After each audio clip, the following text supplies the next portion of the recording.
Alhamdulillah wassalatu wassalamu ala sayyidina Rasulillah Muhammad ibn Abdullah wa ala alihi wa sahbihi wa man walah, amma ba'du. Alhamdulillah.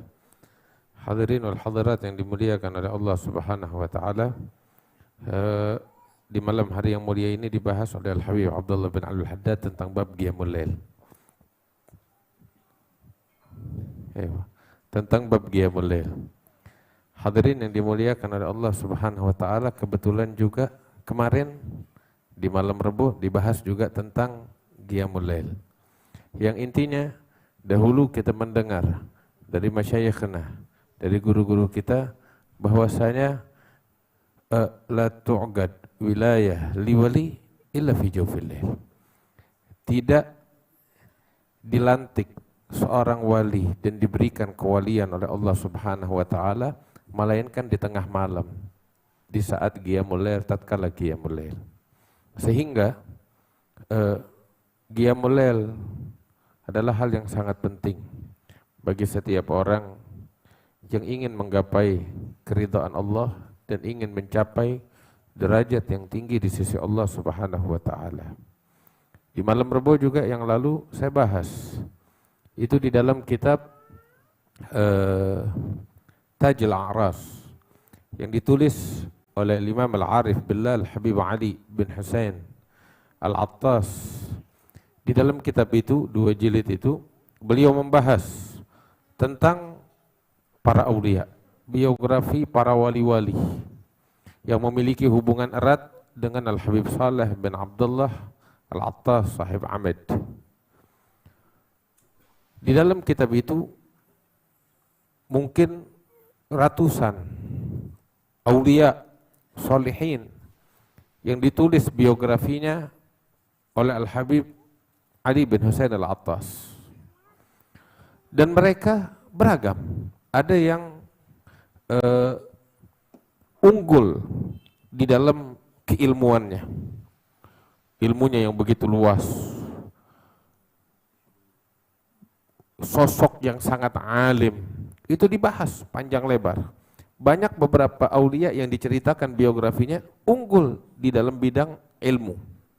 Ada beberapa dari mereka alim, tapi yang nampak dan unggul bukan di dalam sisi keilmuannya, tetapi di dalam sisi ibadahnya. Ada lagi beberapa dari mereka, karena itu saya bilang beragam, macam-macam. Ya, sebab jalan menuju kepada Allah itu banyak. Ada lagi beberapa dari mereka boleh jadi dalam ilmu biasa, di dalam ibadah pun biasa, tetapi akhlaknya luar biasa. Unggul di dalam akhlak. Sampai di situ juga diceritakan tentang Al-Habib Muhammad bin Ahmad Al-Mahdhar. Habib Muhammad bin Ahmad Al-Mahdhar itu di dalam kitab Tajul A'ras bercerita bahwasanya ayahnya Al-Imam Al-Allamah Al-Qutb Al-Hayy Ahmad bin Muhammad bin Alwi Al-Mahdhar itu beliau berpesan kepada anak-anaknya, wahai anak-anakku, jadikan prioritas kalian itu adalah akhlak. Sebab kalau ilmu, semua bisa. Yuhsinuhul bar wal fajir kalau ilmu. Orang baik, orang bejat, bisa menguasai ilmu pengetahuan. Tetapi akhlak, itu hanya orang-orang pilihan Allah Subhanahu wa ta'ala. Dan ilmu seseorang bisa jadi dilupakan. Tetapi akhlak pribadinya, perilakunya yang baik, itu yang akan berkesan di hati masyarakat. Itu pesan Al-Habib Ahmad bin Muhammad bin Ali Al-Mahdhar kepada anak-anaknya sebagaimana diceritakan oleh Al-Habib Muhammad bin Ahmad Al-Mahdhar. Jadi beberapa dari mereka yang unggul di dalam akhlaknya. Ada lagi beberapa dari mereka yang nampak dan unggul di dalam sosialnya, perhatiannya kepada masyarakat. Baik itu infaknya yang luar biasa di jalan Allah Subhanahu wa taala. Sehingga ketika berinfak nggak tanggung-tanggung, seperti yang disebutkan tentang sosok Nabi Muhammad SAW yang disebutkan oleh para sahabat saat itu. Bahkan orang-orang kafir yang saat itu belum masuk Islam, mereka menyebutkan tentang kedermawanan Rasulullah SAW seperti yang dinyatakan oleh Safwan bin Umayyah tentang sosok Nabi Muhammad SAW. Beliau katakan, ya gaum aslimu fa inna Muhammadan yu'ti ata' man la yakhshal faqr. Wahai gaum, masuk Islamlah kalian, Karena sesungguhnya Nabi Muhammad SAW ini memberikan pemberian anugerah. Kalau udah ngasih, orang yang dikasih nggak takut miskin lagi, nggak takut melarat, nggak takut fakir lagi selama-lamanya. Pemberian yang nggak tanggung-tanggung. Nah, beberapa aulia yang diceritakan oleh Al-Habib Ali bin Husain Al-Attas itu ya unggul di dalam sosialnya, derma, berbagi. Ada lagi juga di bidang sosial yang lain lagi seperti islah bainan nas, selalu mendamaikan orang-orang yang konflik dan berselisih.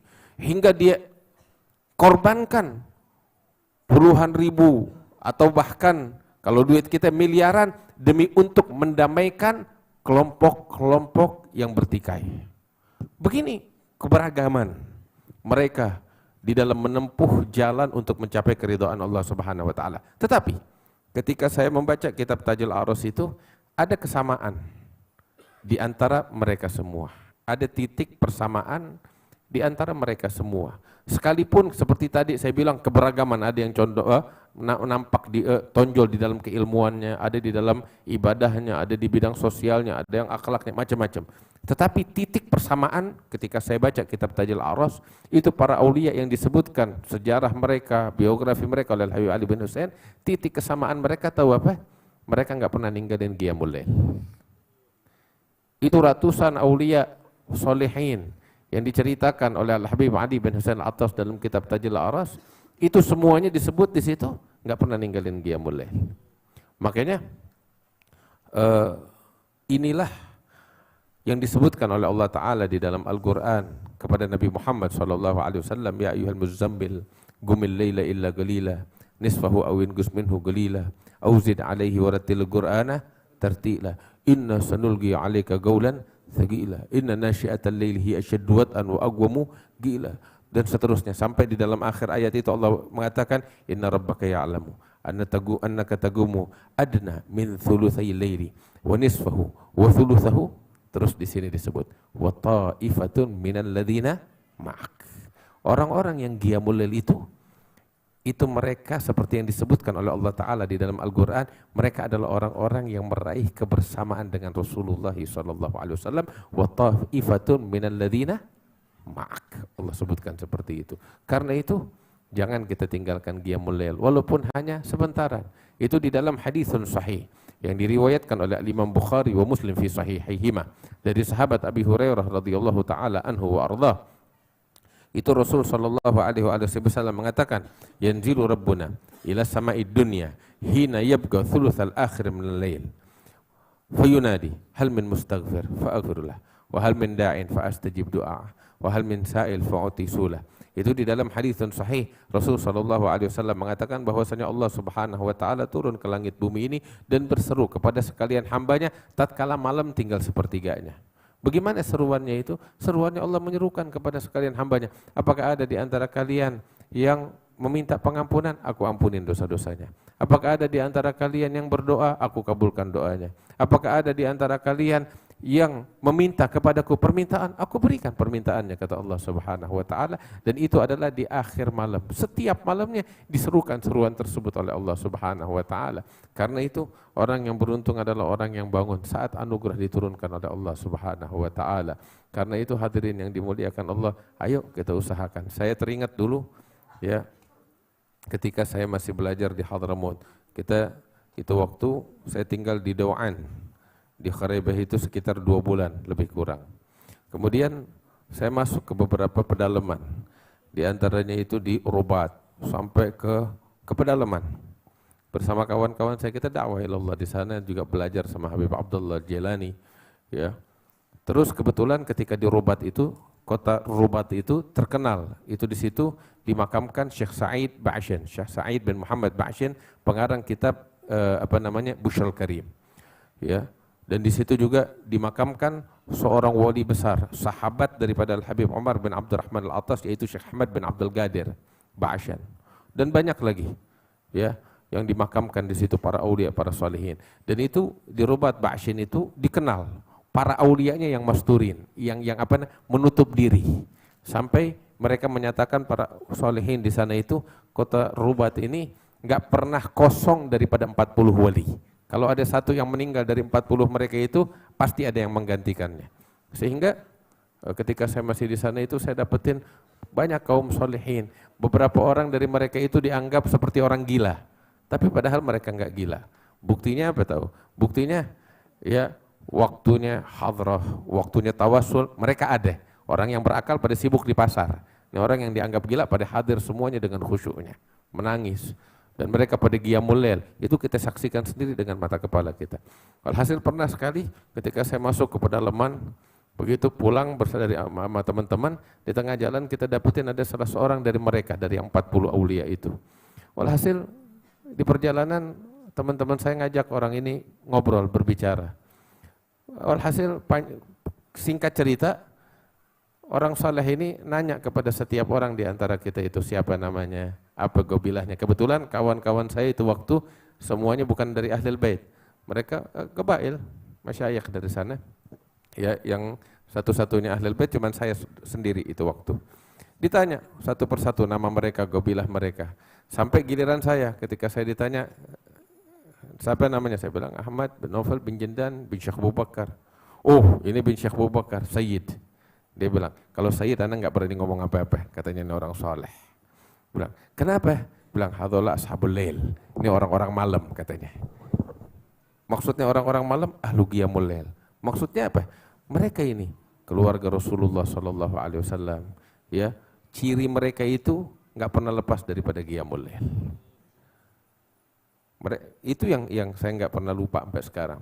Ini mereka bilang ashabul lail ini orang-orang malam, kita enggak boleh ganggu gugat.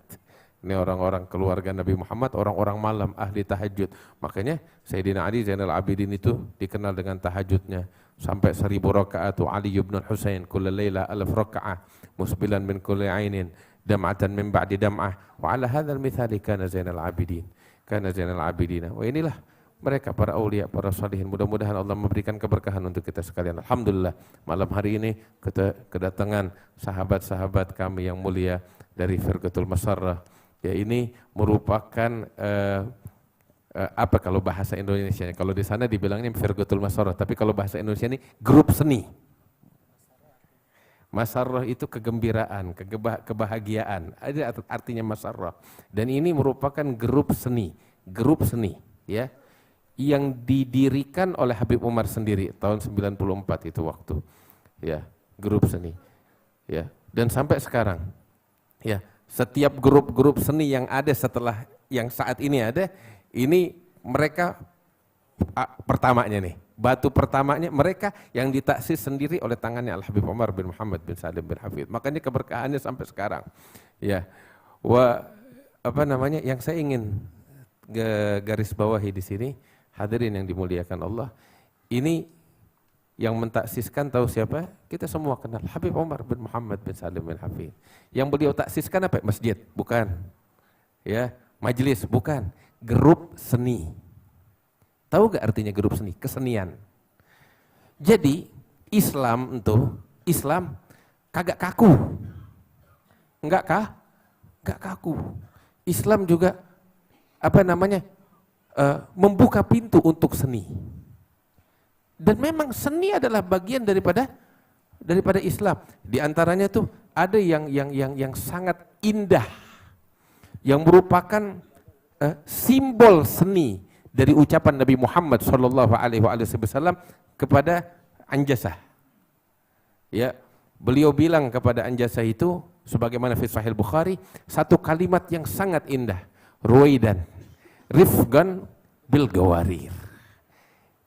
Itu kalimat begitu dalam dan begitu indah, dan ini merupakan bahasa yang sangat tinggi nilai seninya yang dahulu pernah diucapkan oleh Nabi Muhammad SAW. Tahu apa?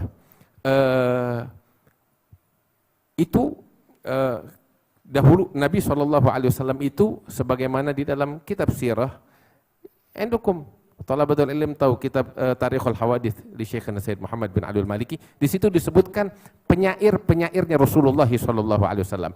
Di tengah-tengah para sahabat ada banyak penyair.